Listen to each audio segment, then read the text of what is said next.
नमस्कार विद्यार्थियों। मैथ्स की क्लास में आप सभी का स्वागत है, अभिनंदन है। ये हमारा बेसिक मैथ का पार्ट 6वां है। अगर आप अब तक नए हैं हमारे चैनल पर तो पिछले 5 पार्ट अवश्य देखिए। अगर आपकी मैथ बिल्कुल जीरो है, क्योंकि हम जीरो से सिखा रहे हैं। जब आप धीरे धीरे बढ़ोगे आगे तो आपका मैथ का जो डर है वो धीरे धीरे क्या होगा, दूर हो जाएगा। ठीक है, क्लास को स्टार्ट करते हैं बिना किसी टाइम वेस्ट के। तो आज का पहला क्वेश्चन है, 4 अंकों की सबसे छोटी संख्या के अभाज्य गुणनखंड लिखिए। प्राइम फैक्टर बताना है। तो देखिए, 4 अंकों की सबसे बड़ी संख्या होती है क्या, 1000 होती है। अब इसके हमें अभाज्य गुणनखंड निकालना है। तो अभाज्य गुणनखंड करिए। तो सबसे छोटी अभाज्य संख्या 2 है। क्या 2 का भाग 1000 में जाता है, क्या जाता है? तो दीजिए कितनी बार, 500 बार। अब क्या 500 में 2 का भाग जाता है, क्या जाता है? कितनी बार? ये गया है 250 बार। क्या 250 में 2 का भाग जाता है, क्या जाता है? कितनी बार? 125 बार। अब देखिए 125 में किस अभाज्य संख्या का भाग जा रहा है? 5 का जा रहा है, क्योंकि 5 क्या है, अभाज्य संख्या, और हमें अभाज्य संख्या का ही देना है। कितनी बार गया है? 25 बार। और 25 में फिर से देखिए 5 का जा रहा है। कितनी बार गया है? 5 बार।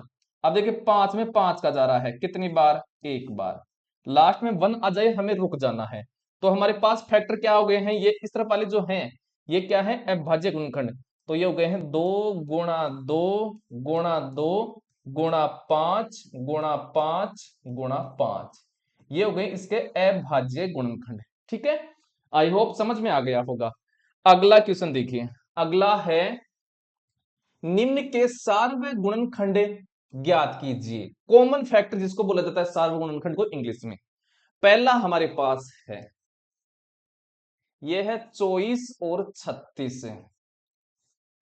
तो सार्वगुणनखंड क्या होगा इनका, कि ऐसी संख्या होगी जिनमें इन दोनों संख्या में उस संख्या का भाग जाना चाहिए पूरा पूरा।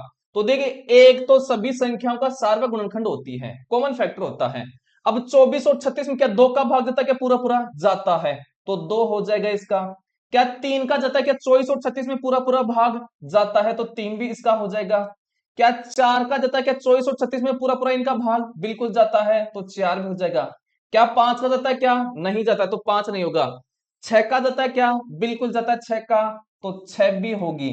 7 का नहीं जाता है, 8 का भी नहीं जाता है, 9 का भी नहीं जाता है, 10 का भी नहीं जाता है, 11 का भी नहीं जाता है, 12 का जाता है।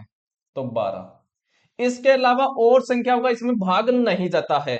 तो 24 और 36 का 1 2 3 4 6 और 12, ये क्या हो गए, इसके सार्वगुणनखंड हो गए हैं, कॉमन फैक्टर हो गए हैं। दूसरा देखिए, दूसरा हमारे पास है 35 और 36 का निकालना है सार्वगुणनखंड कॉमन फैक्टर। तो देखिए, सार्वगुणनखंड सभी संख्याओं का एक तो होगा, वो तो आपको ध्यान रखना है। तो एक आ गया है। 35 और 40 में किस किस संख्या का भाग और जाता है? 2 का जाता है, क्या नहीं जाता? 3 का भी नहीं जाता है, 5 का भी नहीं जाता, दोनों संख्याओं में जाना चाहिए पूरा पूरा। 35 और 40 में 5 का भी, 5 का जाता है तो 5 होगा। इसके अलावा और किसी भी संख्या का नहीं जाता है। तो 35 और 40 के सार्वगुणनखंड हो गए हैं 1 और 5 हो गया है। ठीक है, आगे देखिए। तीसरा है हमारे पास, ये है 12 18 और 30। तो इनका सार्वगुणनखंड क्या होगा? तो एक तो सभी संख्याओं का सार्वगुणनखंड होता है, वो तो लिखना है। अब देखिए 12 18 और 30, क्या 2 का भाग तीनों संख्या में जाता है, क्या पूरा पूरा जाता है? तो 2 हो जाएगा। क्या 12 18 और 30 में 3 का भाग पूरा पूरा जाता है, क्या जाता है? तो 3 भी होगा। तो जिस संख्या का भाग तीनों में जाएगा वो उसका सार्वगुणनखंड होगा। क्या 4 का जाता है, क्या नहीं जाता? 5 का जाता है, क्या नहीं जाता है? 6 का जाता है, देखिए पूरा पूरा, 12 में भी जा रहा है पूरा पूरा, 18 में भी और 30 में भी। इसके अलावा और संख्याओं का भाग इसमें नहीं जाता है। तो 12 18 और 30 के सार्वगुणनखंड अर्थात कॉमन फैक्टर हो गए हैं 1 2 3 और 6 हो गए हैं। आगे देखिए चौथा नंबर का। चौथा नंबर का है 14 25 और 35 का निकालना है। क्या सार्वगुणनखंड कॉमन फैक्टर है? तो एक तो होगा।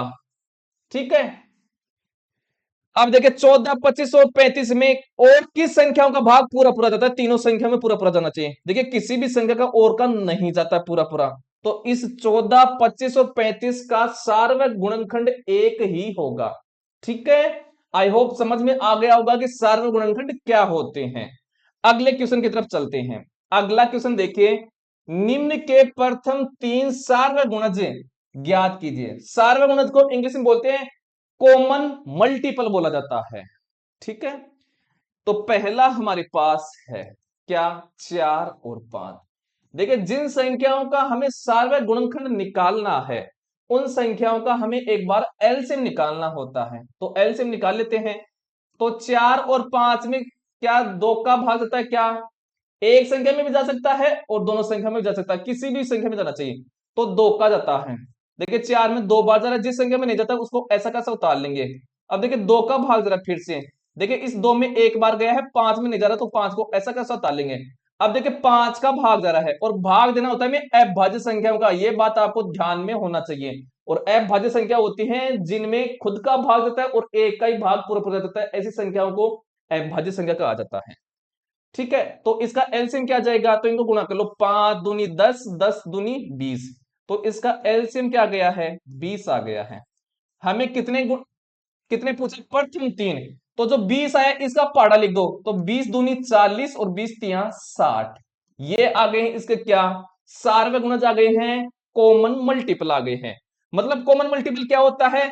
जिन संख्याओं का हमने सार्वत्रिक गुणज लिया है उन दोनों संख्याओं का भाग इनमें पूरा पूरा जाएगा। अब वो कोई सी भी संख्या हो सकती है, बड़ी से बड़ी से भी हो सकती है, छोटी से छोटी भी हो सकती है। ठीक है, आई होप समझ में आ गया होगा। तो 20, 40 और 60 इनके क्या हो गए? गुणज। और भी कुछ भी निकाल सकते हो, जिन संख्या में 4 और 5 का पूरा पूरा भाग जाएगा वो उनका सार्वत्रिक गुणज होगी, ध्यान में रखना है। ठीक है, तो क्या करेंगे? किसी भी संख्या का सार्वत्रिक गुणज निकालना है तो दी हुई संख्याओं का एलसीएम लेंगे। अगर अकेली संख्या है तो उसका क्या लिख देंगे हम? एक संख्या का हमें सार्वत्रिक गुणज निकालना तो उसका पहाड़ा लिख देंगे अर्थात टेबल लिख देंगे। अगर दो या दो से अधिक संख्याओं का हमें सार्वत्रिक गुणज निकालना है तो उनका पहले एलसीएम लिया जाएगा, फिर जो एलसीएम आया है उसका क्या लिख देंगे? टेबल लिख देंगे। ठीक है, आइए 2 नंबर का क्वेश्चन हमारे पास, 8 और 12। तो 8 और 12 का पहले एलसीएम लेंगे। चलो पहले किसका भाग जरा? दो का भाग जरा, कितनी बार? 8 में तो गया 4 बार और 12 में 6 बार। फिर से दो का भाग जरा, 4 में तो गया 2 बार और 6 में गया है 3 बार। देखिए दो का भाग फिर से जा रहा है, दो में तो एक बार, 3 में नहीं जा रहा, 3 को ऐसा कैसे उतार दिया है। अब 3 का जा रहा है, एक को तो ऐसा कैसे लिख देंगे, वो 3 में गया एक बार। जब लास्ट में 1 1 आ जाए तब हमें रुक जाना है, तो एलसीएम क्या जाएगा? इन संख्या गुणा कर लो, 3 दूनी 6, 6 दूनी 12 और 12 दूनी 36, तो 36 आ गए। इनका क्या एलसीएम आ गया है। दोबारा ये गुणा मैंने गलत कर दिया भाई साहब, इसके लिए हम सॉरी। चलो आइए दोबारा करते हैं।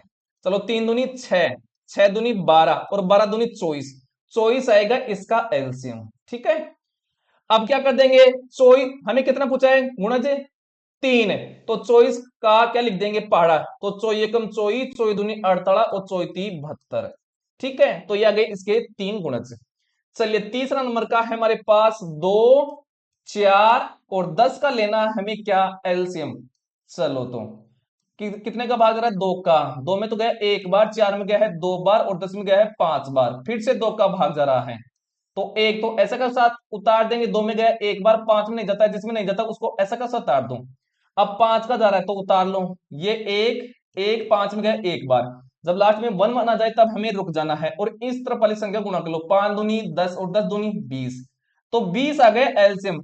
जो एलसीएम आया है उसको गुणा कर दो, उसकी सॉरी टेबल लिख देंगे, पहाड़ा लिख देंगे, और कितना कितना पूछा हमें? 3, जितना पूछे वहां तक टेबल लिख देंगे।